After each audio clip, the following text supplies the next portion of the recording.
permitir no solamente que el paciente no se siente en el injerto, porque muchas veces el paciente se le ha hecho una transferencia de grasa, sino que va a permitir que el paciente esté un poquito más hacia adelante, esté con una postura más proyectada hacia adelante.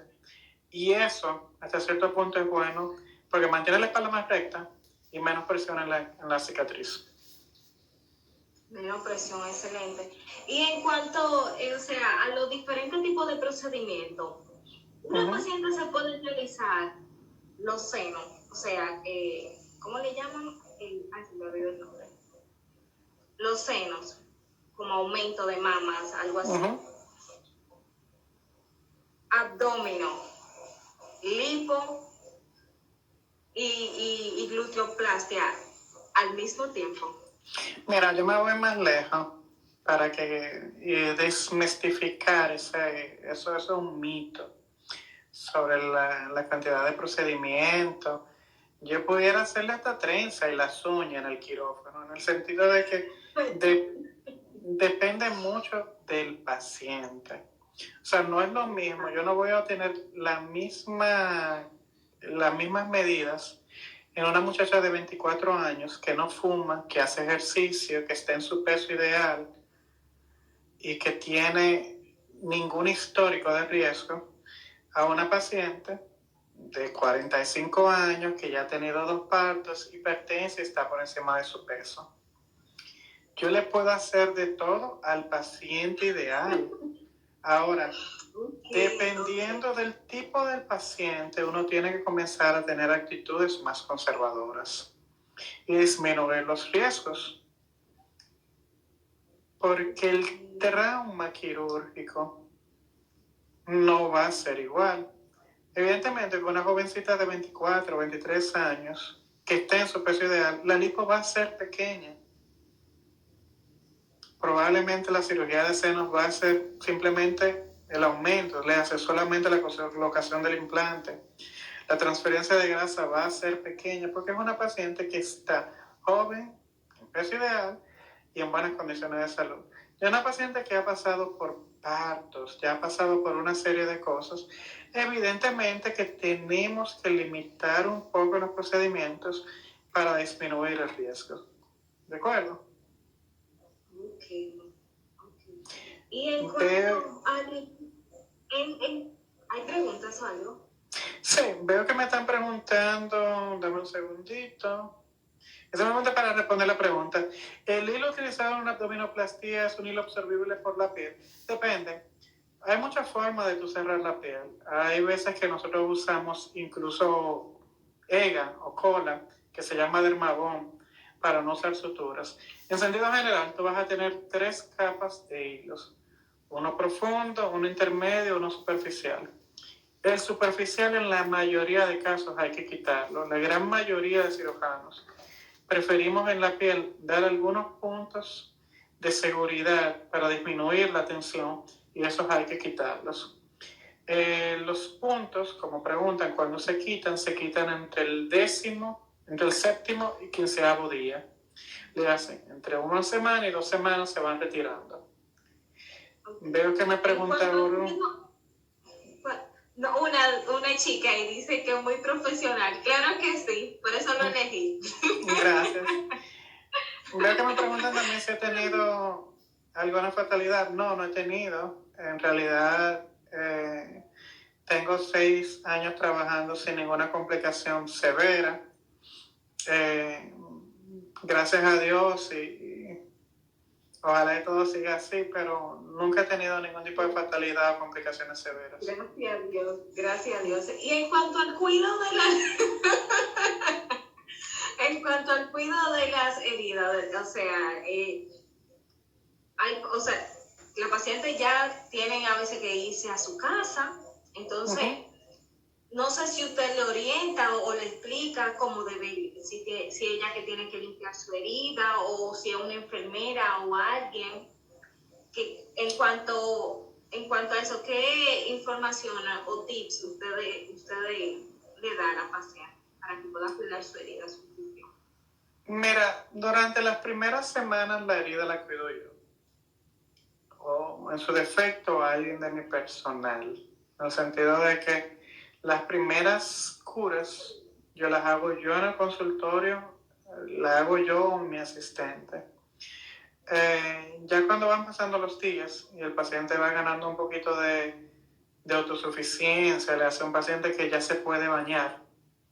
Entonces el paciente que ya se puede bañar es un paciente que ya yo le indico el uso de una pomada antibiótica y una pomada cicatrizante. Una de las cosas principales en lo que tú decías en cuanto a la higiene, en ocasiones es el uso de un jabón antiséptico y de que no haya ningún tipo de humedad.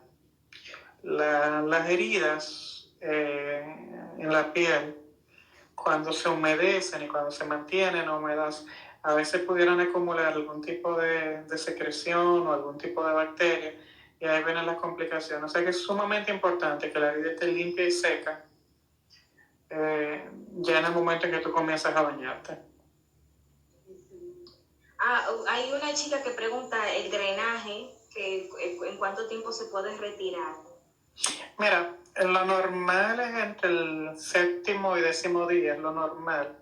Pero en realidad el parámetro para retirar el drenaje es la cantidad de líquido que está absorbiendo. Normalmente cuando el drenaje está absorbiendo menos de 100 ml por día, uno lo retira. Menos de 100, como 50 milímetros. Exacto, cuando va disminuyendo, normalmente comienza en 200, 150 y va bajando poco a poco hasta un número menor a 100. Cuando llega a menor de 100, uno lo retira. Ok. En cuanto al baño, ¿cuánto tiempo tiene que durar una paciente después que se realiza un abdomen para poder tomarse un baño? Normalmente yo lo restringo mientras el paciente tiene el drenaje, justamente. Una vez retirado el drenaje, en la mayoría de casos libero al baño. O sea que normalmente toma entre 7 a 14 días, como explicaba. O sea, se puede bañar entre 14 días. Entre 7 a 14. 14 días, ok. Pero ¿y la herida en cuanto, o sea, será después que se bañe entonces que se seque bien la herida? Exacto, o sea, tú te tienes que mantener el área bien seca. Puedes incluso usar un blower en la fase fría para que no quede nada de humedad. Y colocar la pomadita antibiótica para poder proteger bastante. Ay, pero hay algunas nada más con eso, algunas son media perezosas, de seguro se pasan wipe y ya. Exacto, o sea, durante el tiempo, mientras tú tengas el drenaje, la higiene personal tú la vas a hacer con wipes de bebé o una toalla húmeda con un poquito un poquito húmeda. Pero normalmente la gran mayoría de pacientes una vez les retira el dreno se pueden bañar y eso normalmente toma entre 7 a 12 días. Veo que nos preguntaron también sobre lo del cigarrillo. Mira, si tú eres una paciente fumadora crónica, si tienes muchos años fumando, lo ideal es que lo disminuyas a su mínima expresión.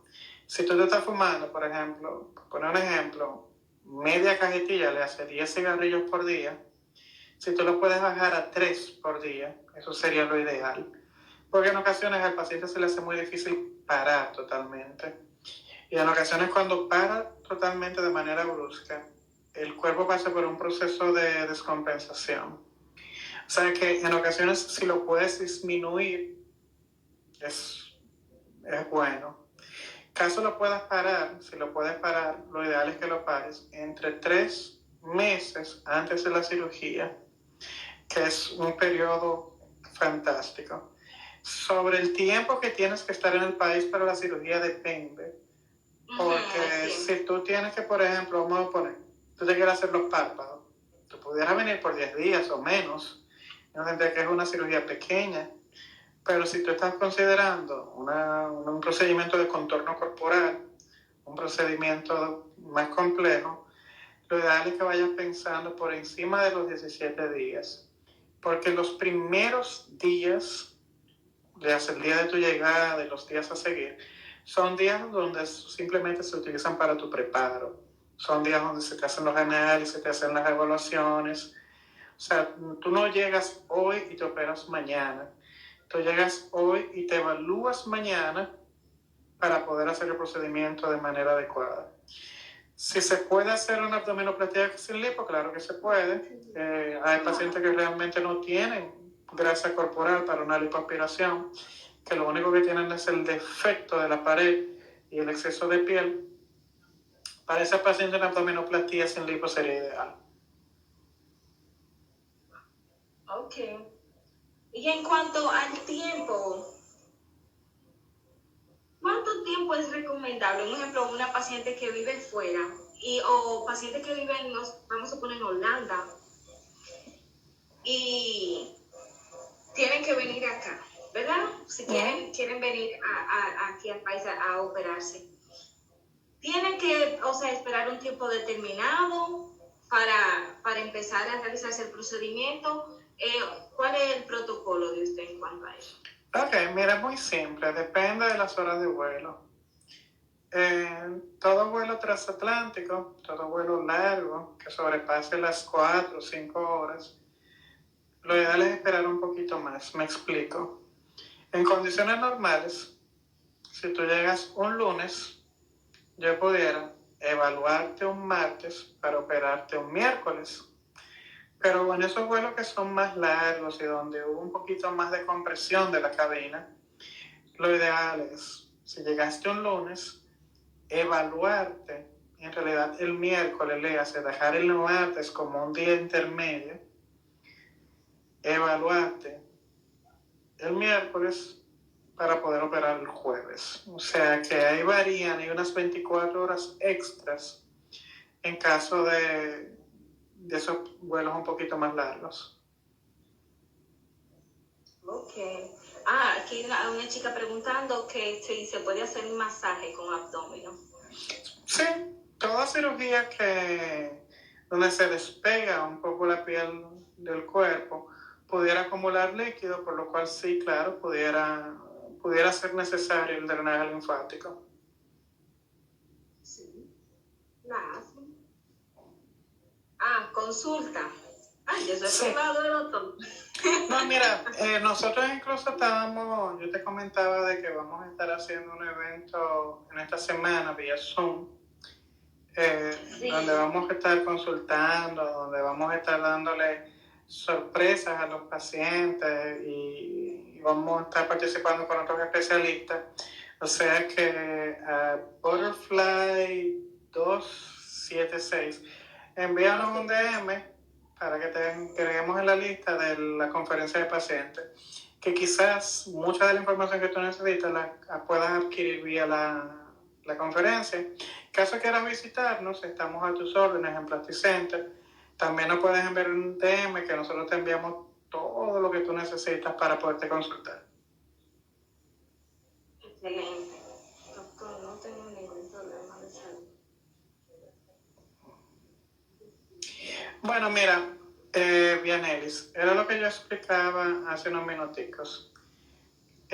No solamente es tu salud per se, entran otros factores en el cálculo de riesgo de una cirugía mixta, como el nivel de tu hemoglobina, tu índice de masa corporal. Mucho detalle. Exacto. O sea, para yo poder decirte si tú calificas para una cirugía mixta, yo tengo que evaluarte y hacerte análisis. No es una decisión que se tome a la ligera. Cuando me preguntaban si yo he tenido fatalidades y yo decía que no, ese no es resultado de la suerte y la gracia de Dios, a quien le agradezco mucho. Es también el resultado de protocolos estrictos, de medidas de cuidado, que me permiten saber qué tolero a mi paciente y qué no. Otto, un saludo, hermano.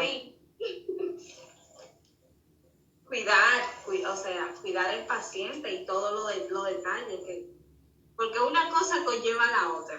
Exacto.